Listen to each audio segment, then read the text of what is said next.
On va s'intéresser maintenant à une école comme on le fait régulièrement dans le Télématin du samedi. Alors là, c'est une école qui forme des peintres, mais d'un genre un peu particulier. Non, non, n'oublie pas ça.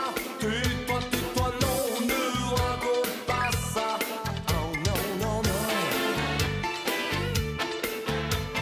Tais-toi. Bonjour. Bonjour. Anissa s'est rendue à Lyon. Et peut-être que dans cette ville, il y a plus de fresques murales qu'ailleurs, dans d'autres capitales régionales. Et pour cause, il y a une école pour ça. Ce sont des peintres. Alors, ils font quoi? Que les murs Ils font les murs. Mais alors là, on parle quand même de peinture monumentale. Ah bon? On parle de taille gigantesque. Alors, c'est une école d'art mural. Alors, l'art mural, on va appeler ça aussi du trompe-l'œil. Parce que quand on dit art mural, les gens ont tendance à penser tous, bon, nous inclus, hein, à imaginer, vous savez, ces peintures, le street art.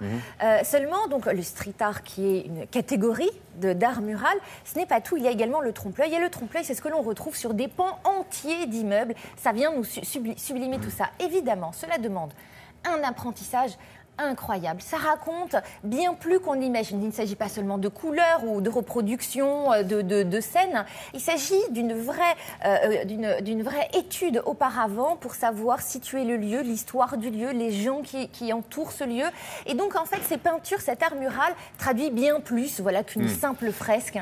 Ce sont des peintures éphémères ou elles sont destinées... Non. C'est destiné à rester, à durer. Et à durer. Donc c'est avec l'autorisation de la mairie, c'est pas le street art, parfois c'est un peu sauvage. Hein. Absolument, et c'est pour ça, voilà, c'est du trompe-l'œil, c'est pour ça, c'est une école d'art mural, mais de trompe-l'œil, spécialisée dans le trompe-l'œil. Donc ce que l'on retrouve de façon tout à fait légale, commandé par des immeubles, par des mairies, par des régions, absolument. Non, tout est très clean là-dedans. Alors, vous allez voir comment travaillent ces étudiants qui viennent du monde entier pour intégrer cet établissement absolument extraordinaire à Lyon. Et je vous laisse déjà ouvrir les yeux très grands dès maintenant.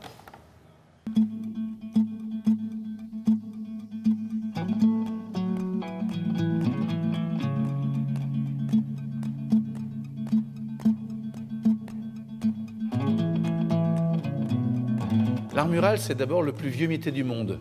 Celui-ci, on en est sûr. Il a 33 000 ans avec des traces à la grotte Chauvet, mais sur l'ensemble de la planète et à toutes les époques, il y a eu ce métier de peintre muraliste. Moi, je pense qu'il faut que très vite, tu mettes la petite fumée là, qui sort de la fiole. Comme ça, après, ça va te permettre de rééquilibrer les zones qu'il va falloir que tu travailles plus ou moins. Celles que tu vas atténuer au contraire, de façon à ce que vraiment, tu attires l'œil du spectateur là où tu veux l'attirer. Pendant des siècles, en fait, ce métier s'est transmis de personne à personne, avec un système d'apprentis, compagnons, maîtres.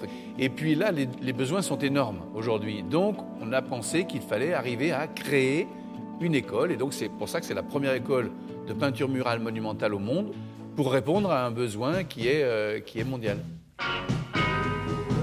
Au-delà du savoir-faire, qui est technique, on apprend aussi le savoir-être. Dans la mesure où on passe avec ce métier d'un pays à un autre, d'une culture à une autre, d'un mode de fonctionnement qui soit l'habitat social ou qui soit industriel ou qui soit centre-ville. Et il faut une facilité d'adaptation forte qui s'apprend aussi à travers l'expérience. L'idée, c'est d'enrichir les teintes. Après, vous avez posé les différentes couches de fougères, les différentes couleurs. Maintenant, il faut revenir au pinceau, utiliser les contrastes et les complémentaires de couleurs. Parce que c'est des images et des fleurs qui vont se voir de très loin et qui sont énormément grossies. On apprend aussi à travailler en groupe, parce que la peinture murale, ça s'exerce à plusieurs. Et donc, il faut apprendre à travailler à 3, à 5, voire plus tard à 10. Et puis, une technique, c'est-à-dire une technique qui soit au service d'un projet, et non pas au service d'un ego. Ces petits pointus, là, ces petites formes, elles sont super intéressantes. D'accord. Du Par coup, il faut que je contre, reprenne là, sur la partie haute. Ouais, ces formes-là, c'est toutes les mêmes. Ouais. Et du coup, ça a un côté un peu plastique. C'est pas des plantes en plastique, c'est des vraies plantes que tu travailles. Nous, on dit les murs, c'est la peau des habitants. Parce que dès votre deuxième peau, ce qui vous définit, c'est votre mur.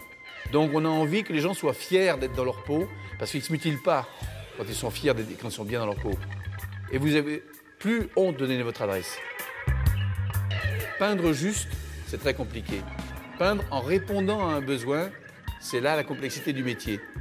D'où le fait que nous, on s'estime pas du tout artistes.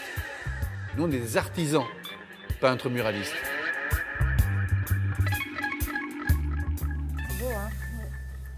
Alors, il appelle pas ça les peintures murales, lui. Il dit les peintures muralistes. Oui, c'est vrai, c'est sa façon à lui. La Il dit peinture pas. murale, c'est banal. Il y a autre chose, il y a une dimension autre. Et la peinture, en plus, elle est destinée à prendre de la pollution, de la pluie, de la neige, tout. Et elle quoi. est faite pour, absolument, et pour résister à tout ça, en sachant qu'eux ont quand même vocation à venir transformer les murs au fil des ans, venir tous les 3, 4, 5 ans, et rapporter de la fraîcheur, en tout cas suivre toujours leur philosophie qui est de suivre l'évolution de la société et de la population aux Une alentours. école comme ça, il ne doit pas y en avoir beaucoup dans le monde. Non, elle est unique. À Lyon.